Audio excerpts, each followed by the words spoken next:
The San Francisco Giants have found their next superstar. One of their top-ranked prospects has broken out in a huge way. We will break it down here on SF Giants Digest. Before we do that, make sure to go down below and hit the subscribe button. I have noticed only about 26% of you guys watching the videos are actually subscribed. Close to 75% of you guys are not. It'd mean a ton to me if you went down below, hit the subscribe button. It's completely free, and I promise you will not miss a thing this entire winter, this offseason, and as we get into spring training and the regular season. Now, getting into this video, we are talking about last year's international signing, Josuar Gonzalez, or formerly known as Josuar De Jesus Gonzalez. Now, back when he was first signed, it was the middle of January of last year. It was said it's rare for Giants fans to have the chance to celebrate a prospect quite like Josuar De Jesus Gonzalez, who once he turned professional decided to go by Josuar Gonzalez. He kind of took out the De Jesus. But the Giants announced his signing on Wednesday, which was January 15th of 2025, I believe, and Baseball America opened the description of Gonzalez with, for some scouts, Gonzalez was their number one prospect in the 2025 international class. MLB Pipeline had him ranked as the number one amateur available, comparing him to Francisco Lindor, and he was also at the top of Fangraphs lists.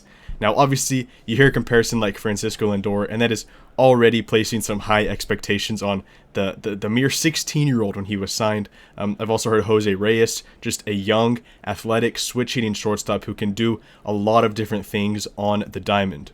Now, when the signing was announced, MLB.com naturally did a lot on the international signing class, and when talking about Gonzalez, they said a switch hitter, he's a much more polished product from the left side of the plate, which was his natural side, and displays plus bat speed with an advanced feel for the barrel. He was regarded as the standout performer of the 18U World Cup in Panama last August. During a 7-game stint, he went 8 for 22 with 4 extra base hits, more walks than strikeouts, and 5 stolen bases. Overall, it's an exhilarating offensive profile for Gonzalez, who slots in as the highest-ranked position player in this class. For many people, he is the highest-ranked prospect, but in last year's class, Roki Sasaki was technically an international, signing, so that's why he was number 2 on a lot of big boards. But when talking about Latin America, guys coming from over there, the young prospects, he was number 1 on a lot of people's boards. He'll be 17 years old for the entirety of his first pro campaign, which we'll look at some of the numbers very shortly, giving him considerable latitude as he makes his way up the organizational ladder. Now, getting into what he did in his first professional season with the Giants. Now, obviously, some of these numbers do have to be taken with a grain of salt because it is the DSL, the Dominican Summer League, which some of the pitching talent isn't, very good, but obviously it's still a lot better talent than what he would be facing in some of the lower leagues in, the Dominican Republic. But he slashed 288, 404, 455, already showcasing that ability to hit for average, showing a decent amount of slug at just 17 years old. It was good for a 129 weighted runs created plus, or WRC plus, which for those that don't know, 100 is league average, so he was 29 points above average. Hit 4 home runs in 228 plate appearances, 24 RBIs. The one number that stands out to me, a higher walk percentage than strikeout percentage, which is a huge deal.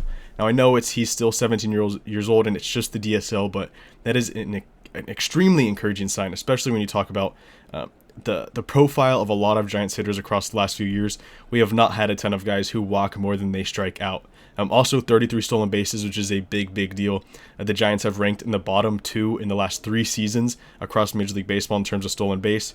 I believe the last 2 years they've been 29th in baseball, and then before that it was the last ranked team in baseball when it came to total stolen bases. So something they need to improve on, and obviously it'll take a while for Gonzalez to reach the big leagues, but he's a guy who can absolutely change that side of the ball for the San Francisco Giants. Now, getting into some of his defensive speed, he's a plus runner. Gonzalez's quickness is plenty evident both on the base paths and in the field. This is from R.M. Layton of JustBaseball.com, who is one of the best prospect writers in the game. He said his actions are advanced for his age with soft hands and comfort, throwing on the run from different angles. His arm is currently average, and the internal clock is understandably a work in progress with a tendency to sit back on balls at times, but he has the ingredients to be above average at the position. Now, Marco Luciano is a guy that comes up a lot in recent memory for the San Francisco Giants when it talks about developing shortstops, and he's a guy whose development and maturing was absolutely mishandled by the San Francisco Giants. And it's already encouraging to see that Gonzalez has the ability to stick at shortstop, because it appears as from the beginning, a lot of scouts did not think Marco Luciano had the ability to stick at shortstop, but Gonzalez already, showing a different path and displaying that he has the ability to stick at shortstop and possibly be an above average defender at the position, which is a huge deal. Now, the Giants' head of international development, he's already talked about Gonzalez's defense, saying they think he's going to be an above average regular at the position as well. And of course, when you get comparisons to Francisco Lindor, Jose Reyes, especially Lindor, defense is a huge part of his game. So you have to be able to stick at shortstop if you're getting compared to a guy of Lindor's caliber. Now, something that I find pretty interesting is on Fangraphs, he's ranked 28th overall of the top 100 prospects, and he's ranked right behind the 27th ranked prospect, Eli Willits, who was the number 1 pick of last year's draft.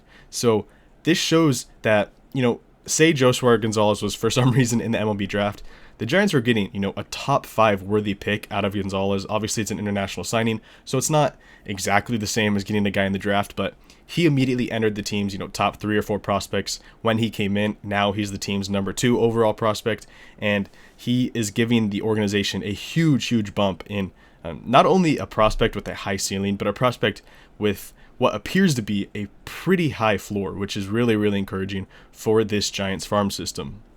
Now, just baseball.com, like I said, Aram Layton, who does a lot of good prospect stuff there, he has Josuar as the number 66 prospect in baseball, so significantly lower than what Fangraphs has him at, but that is kind of the range that he is on for a lot of outlets, kind of between the 30 and 70 range. I would say he's in there for a lot of them.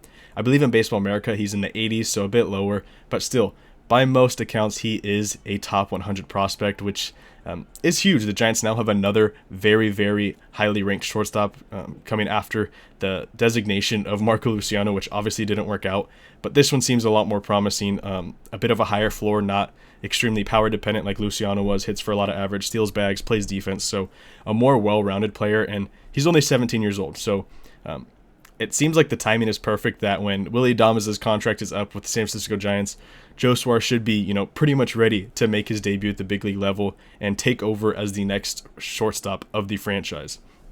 Now, when you look at the top 5 ranked prospects in all of Major League Baseball, you see Leo DeVries, who is with the A's now after getting traded from the Padres at the deadline, the 3rd ranked prospect in baseball. And then you see Jesus Mate, who is with the Brewers, another extremely young prospect. And both of those guys 18, 19 years old. And I point these out because this could be where we see Josuar ending up in a year or two. He absolutely has the potential to become a top 10 prospect in baseball. I do not think that's exaggerating whatsoever. You think about the fact that he's only 17 years old. He had a really good first professional season, even though it was the DSL. Has shown the ability to hit for average, steal a ton of bases, play good defense at short, and show some really encouraging exit velocities. He's had several swings over 100 miles an hour, which is extremely encouraging for a 17-year-old.